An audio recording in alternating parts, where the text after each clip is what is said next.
हे guys, welcome to my channel with my another video. आज मी सकाळी रनिंगला न जाता सकाळी जिमला चाललो. कॉज माझे काफ्स आणि कॉड्स खूप जास्त पेन करत आहेत. माहीत नाही का, कारण आम्ही काल गणपतीचा डान्स म्हणजे गणपतीजवळ नाचत होतो म्हणून की काय मला कळत नाही आहे. So let's go. मी तुम्हाला वर्कआउट दाखवतो माझा फक्त, आणि आमची जिम दाखवतो, जिम एक्सप्लोअर करवतो. बस दॅट्स इट. हा मेलेला साप दिसलाय, जो कदाचित गाडी खाली आला असणार. पकडून टाकूया रस्त्याच्या बाहेर. कोणता साप आहे ते ओळखण्याचा प्रयत्न करतो. अरे हा तर पानदिवड आहे.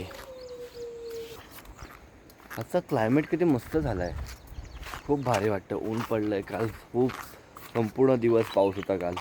आता मस्त ऊन पडलं आहे, सो खूप चांगलं वाटतं. असं एनर्जेटिक फील होतं. काल मला खूप असं लो फील होत होतं, कारण काल ना लाईट होता ना ऊन होतं, नुसतं पाणी पाऊस पाऊस पाऊस काळोख झालेलं. तर आज खूप जास्त बरं वाटतं. आज वर्कआउट पण चांगलं होईल. पहिलं आपण जाऊन घेऊया काकांकडून कॉफी शॉट्स मारूया, देन आपण काहीतरी पिऊया परत ग्लुकोजसाठी. तर मला खूप जास्त भूक लागली. असं कॉफी तर घेतले. आता जिमला जायला अजून मला 5-10 मिनटं लागतील, कारण घरापासून जिम जवळपास 1.5 किलोमीटर लांब आहे. चालत जायला आधीच कंटाळा आला आहे. एकदा हा व्ह्यू एन्जॉय करा. समोर समुद्र, वाहणारी नदी, त्याच्याच बाजूला डोंगर, स्वर्ग स्वर्ग. हे आमच्या गावातील श्री विठ्ठल मंदिर. या मंदिरामध्ये आमचं बालपण गेलं आहे. इथे एक पेरूचं झाड असायचं, इथे जस्ट इथे. आणि आम्ही शाळेत जाताना इथे पेरू खूप पाडायचो. आम्ही पेरू काढण्याचा प्रयत्न करतो. बस स्टोरी नाही म्हणणार, स्टोरी खूप बेकार वाटतं. एक आठवण आहे तिथे लहानपणीची. जिमजवळ पोहोचलो आहे, आणि ही आमची सगळ्यात पहिली शाळा.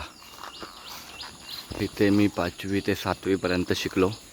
खूप मजा केली आहे शाळेमध्ये. मी एकदा इथून इथे आम्ही खेळायचो क्रिकेट. इथून मी शाळेच्या वरही असा वरनं 6 मारलेला, आणि तो माझा एकच असा 6 होता की मला त्या टायमाला इतका लांब गेलेला.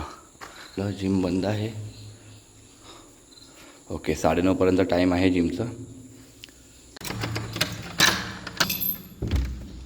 आज काही लाईटीची गरज नाही आहे. इतका मस्त ऊन पडलं आहे की. ही आहे आमची जिम, अंजनवेल फिटनेस. खूप चांगली. 6 वर्कआउट सर्व होऊ शकतात. लाईक बॉडी बिल्डिंगचेही वर्कआउट इकडे प्रॉपर होऊ शकतात. तर खूप चांगलं मॅनेज करून जिम बिल्ड केले. खूप दिवस झाले मी वेट चेक नाही केलं, तर आज मी वेट चेक करतो. मग आता वाटतं की थोडंफार वाढलं असावं, कारण मी घरी येऊन खूप काही गोष्टी खाल्ल्या. पण बघूया, माझी बॉडी अशी आहे ना की काही गेनच होत नाही आहे. गेनिंगला पण जेव्हा मी असतो तेव्हा लोक मला बोलतात, भाई कटिंग का करतो. अरे काय लॉजिक आहे का भाई? एवढं मेहनत करून गेन करायचा प्रयत्न करतो, आणि कोणतरी येऊन भाई कटिंग बोलून माझं सगळं मोटिवेशन फेल करून टाकतो. किती आहे? 62.3.2. काहीच फरक नाही, काहीच. इतकं खाऊन इतकं पिऊन तितकंच वेट कसं राहतं माझं, वाढत नाही. कारण ती चांगलीच आहे की फॅट गेन नाही होत. तर फटाफट वॉर्मअप संपवून आता मेन सेट्सकडे जातो.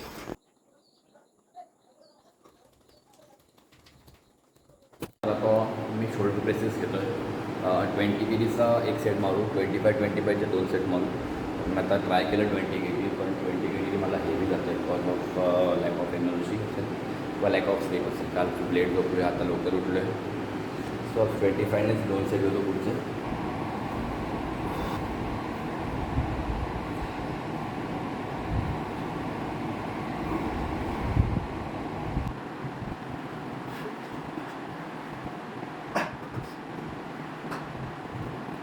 एकटा असल्यामुळे जास्त शूट करता येत नाही आहे. माझ्याकडे ट्रायपॉडसुद्धा नाही आहे. सो मी असा जुगाड करतो. हे बघा, डंबेलवर हा ठेवून ठोकळा. आणि टाईम पण खूप झालेला आहे, 9:30ला जिम बंद होते. सो मी एकटाच आहे, आणि मग मला पटापट वर्कआउट संपवलं.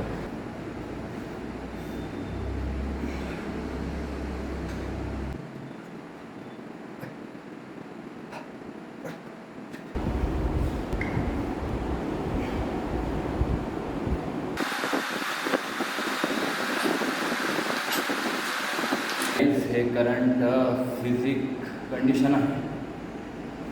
एवढे मोदक खाऊनसुद्धा सिंगल डिजिट बॉडी फॅटवर आहे अजून.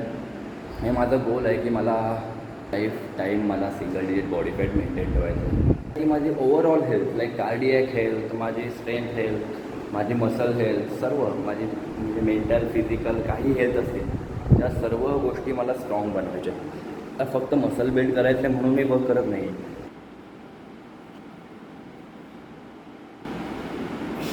आता जवळजवळ 9:15 झालेले आहेत. माझं वर्कआउटही संपलं आहे. आता मस्त वातावरण तर खूप छान झालं, खूप म्हणजे खूप. या वातावरणाची इथं मी वाट बघतो. आता माझं मन करतं की मस्त पोहायला जायचं.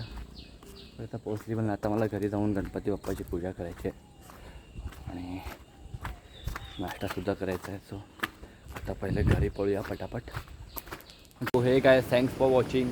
आता भेटूया आपण पुढच्या व्हिडिओमध्ये. पण मला नक्कीच कमेंटमध्ये तुमचं ओपिनियन शेअर करा व्लॉगबद्दल आणि चॅनलला सबस्क्राईब करा अँड शेअर करा जास्तीत जास्त.